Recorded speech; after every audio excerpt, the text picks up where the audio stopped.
Have you ever wondered why the reflectors of flashlights are shaped a certain way? Let's take a look at the flashlight underneath the plastic casing. Doesn't the shape of the reflector seem familiar? It's in the shape of a parabola. There is a reason why the reflector is parabolic. The light from the bulb will spread in all directions, which would not be very helpful. The parabolic shape helps reflect the rays of light. When the light hits the reflector, it is reflected back in a forward direction. And that is how light in a flashlight is focused in one direction. But why exactly is the light reflected into a forward direction?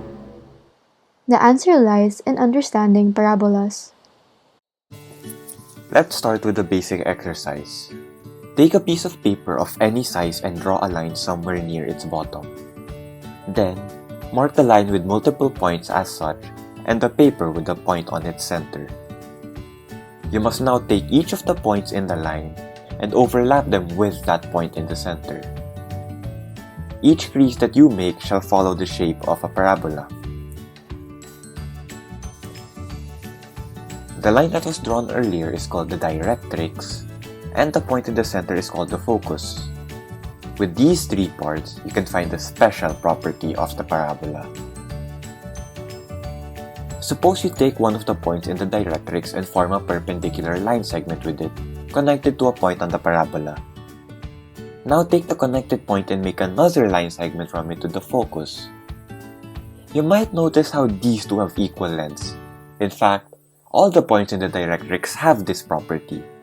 That's where the parabola's official definition comes from anyways. A parabola is defined as a set of points in a plane such that the distance to a fixed point is equidistant.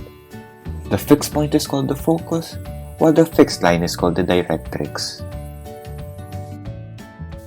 Now, as for the mass of the parabola, there are two general equations to a parabola, and they are x minus h quantity squared is equal to plus or minus 4p times quantity y minus k, and y minus k quantity squared is equal to plus or minus 4p times the quantity x minus h. The parts to take note of in these equations are the squared terms and the values of h, k, and p. The squared terms determine how the parabola opens. If x minus h is squared, then the parabola opens either upwards or downwards. And if y minus k is squared, then the parabola opens either towards the left or towards the right. Before we talk about the function of h and k, we need to explain what the vertex of a parabola is. The vertex is basically the turning point of the parabola. It is where the parabola curves back.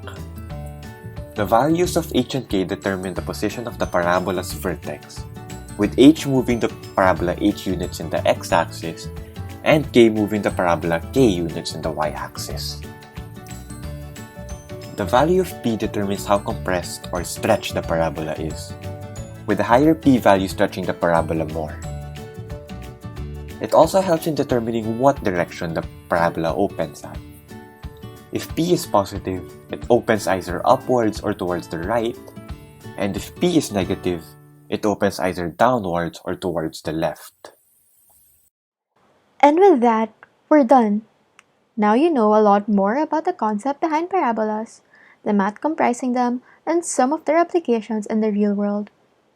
Hopefully now, you can better appreciate parabolas and start watching the world with focused eyes directed to wherever else they may appear.